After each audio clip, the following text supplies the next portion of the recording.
Epiphany. When you experience a peak moment when everything becomes clear.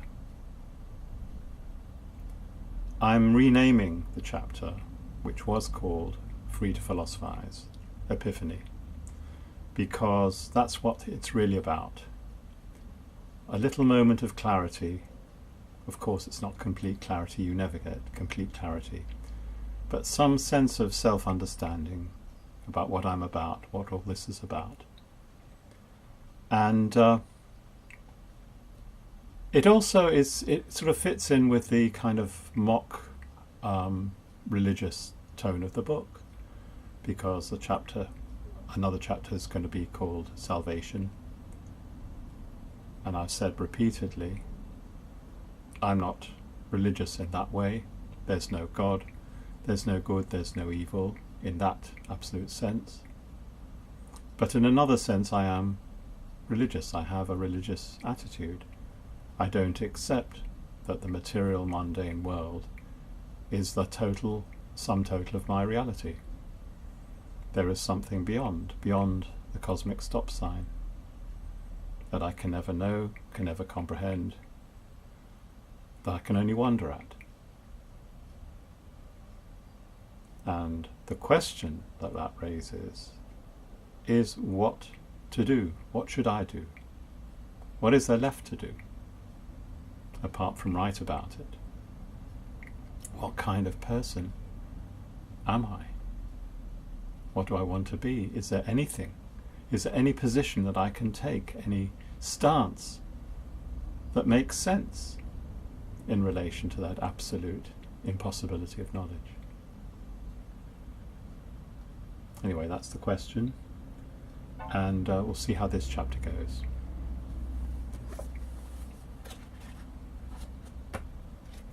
After this, only 3 more chapters to go. Epiphany. The reason I am here is to figure out why I am here, quote unquote. That's as good a reason as any, isn't it? On second thoughts, if what I've said really is the reason, I have figured it out, haven't I? Figured out what exactly? Let's suppose that the reason I'm here is to provide light entertainment for superintelligent alien beings, a kind of Truman Show. I can imagine that. If I am here to provide light entertainment for superintelligent beings, then the reason I am here is not to figure out why I'm here. It's something else, what I just said. It could have been one of the reasons why I'm here. Maybe the fact that I'm trying and so comically failing to figure out why I'm here adds to the entertainment. Or maybe there's a chance that I could figure it out, as in the movie. But either way, it would be false that the reason I am here is to figure out why I'm here, for the reason already stated. Ditto anything one might cite as a reason why I'm here, other than simply to figure out why I'm here. To figure out what, etc. A nice paradox. You see, I can do the reasoning thing when I'm in the mood. If this was a chess video, I'd tell you to pause to try to work out if you can see the paradox. You know, what is White's next move, kind of a thing. You're probably a bit baffled by this, but the point is, the reason why I'm here can't be to figure out why I'm here. Well, you know, there has to be something else. You know, there has to be something that is part of the reason. So, although it sounds great, it's what I said right at the beginning of the book. It doesn't make any sense whatsoever. It's nonsense, complete nonsense, like Jabberwocky. Okay. It concerns me that I don't know why I'm here. I'm baffled by it. I admitted before that I don't even know what I am, and the question what comes before the question why. But still I cannot help but ask, why? I don't know what to think or say, even more so because, as we've already seen, nothing in principle could count as an adequate explanation for why I'm here, an explanation that distinguished between my being here from someone exactly like me being here who isn't me.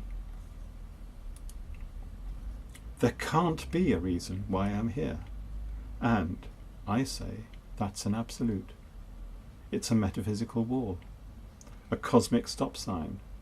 But if there can't be a reason why I'm here, then what am I doing? Writing these words, thinking these thoughts? You're not moved at all. I can see that. I understand. I get it. Maybe you've thought about why you might be here, or maybe you haven't thought about it, ever. If you have thought about it, what conclusion did you come to? Can you see now that whatever you told yourself, whatever words you used, couldn't possibly be true? It couldn't possibly be the reason you thought it was. If you haven't thought about it, not ever, then I draw a complete blank as far as you're concerned. I can't imagine what it might be like to be you, or what makes you tick. You and I inhabit different universes. And yes, maybe you are a zombie. Although, to be fair, as I've already indicated, I can think of other possible explanations. I don't care what anyone thinks of these words. Let's say they are for me, and me alone, to meditate upon, or gloat over, like my black and white analogue photographs. Quote, I photograph things to see what they look like photographed, unquote. Gary Winogrand. He was one of the great, all-time great street photographers. I actually mentioned him earlier. Each sentence I put down, each paragraph, is like a picture of the state of my mind when I wrote those words. Why not? A picture that can only be true because the camera never lies. We viewers, on the other hand, make all sorts of false assumptions, draw all sorts of wrong conclusions. Don't you have any respect? Those words just came into my head. Nothing is worthy of respect, not in the sense that you mean, not anything in the whole wide world. I value things according to their qualities, as I perceive them. That is all. Nothing has absolute value. It all depends on the context, on the circumstances. What about my value? I can't value myself for the same reason that a ruler can't measure itself. Man is the measure of all things, and I am that man. I am perfect, untouchable, immune to criticism. Apart from self-criticism, of course, I can always revise my value judgments if at a later time I thought they were too hasty, or if they clash with one another. Philosophy is the ultimate expression of human freedom, I once wrote. But it occurs to me now that one can say more. To write with freedom, complete freedom, is to philosophize. It's as simple as that. That thought blows me away.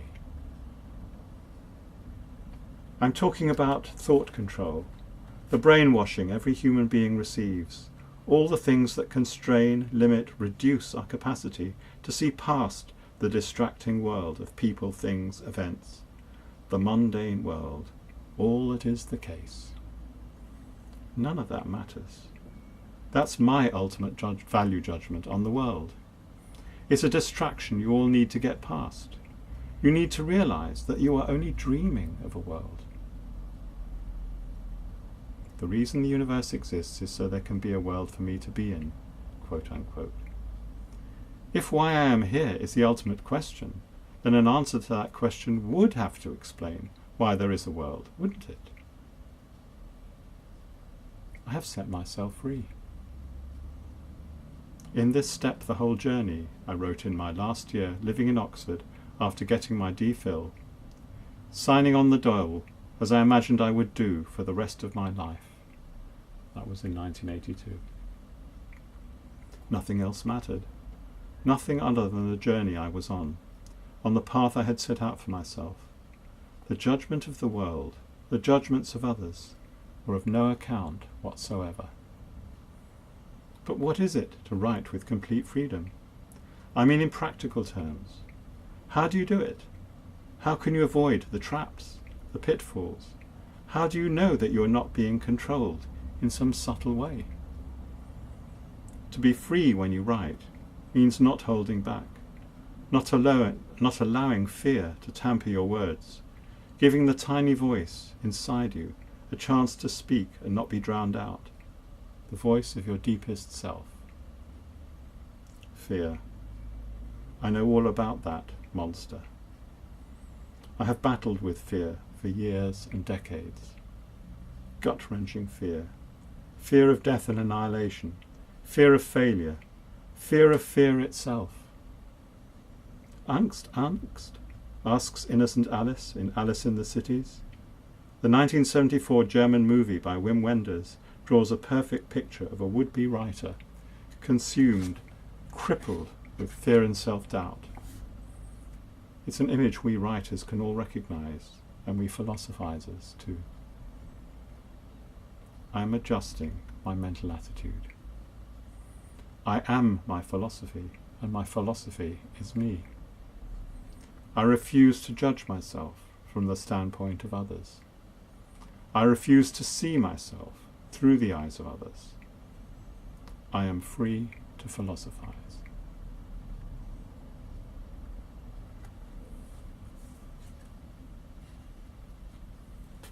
That's the Epiphany. Well, I'm sure a lot of people watching this, a lot of you will quail at the thought that you refuse to judge yourself from the standpoint of others. There's a famous, poem by Robbie Burns, "O God, the gift to give us to see ourselves as others see us." It's a poem about a woman who was all tarted up in her finest clothes for church service, and there's a louse crawling around her hat or something like that. She's got head lice. She doesn't see it, obviously. She looks in the mirror and sees how nicely dressed she is. And it's a fear everyone has. You look in the mirror before you go out. You make sure everything's straight and so on. But obviously, you're concerned that other people see that you look to be in a decent shape. You don't look ridiculous. And you ask people's opinion. Does this sweater go with these trousers or whatever? You don't want to look a fool. You want to know how other people see you. But more importantly, you come to see yourself as other people see you. Your picture of yourself is a kind of a composite, made up of little bits and pieces of information that you've gleaned. And this is the thing that imprisons you. This is the thought control. You have to be able to, or you have to be prepared to throw it off, to get rid of the thought control, to become who you truly are, whatever that is, to not care. And that's a very hard thing to do. And I totally understand if someone says, in no way would I ever do that.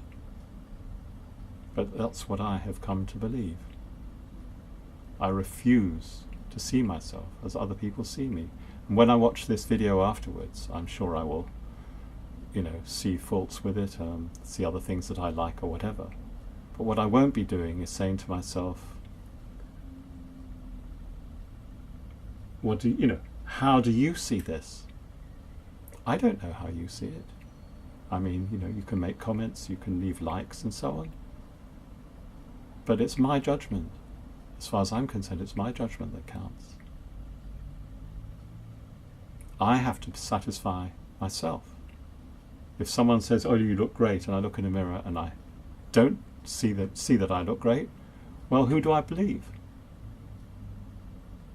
And it's the same with everything in life. You have to believe in yourself, whatever other people say. And other people can be very useful as tools and measuring instruments and as mirrors, But you're the one that has to judge in the end. I'm pursuing this course, this journey. It's my journey, and I won't listen to anyone who says, oh, you should go left, you should go right, or whatever, because I'm the one making the decisions. Until next time.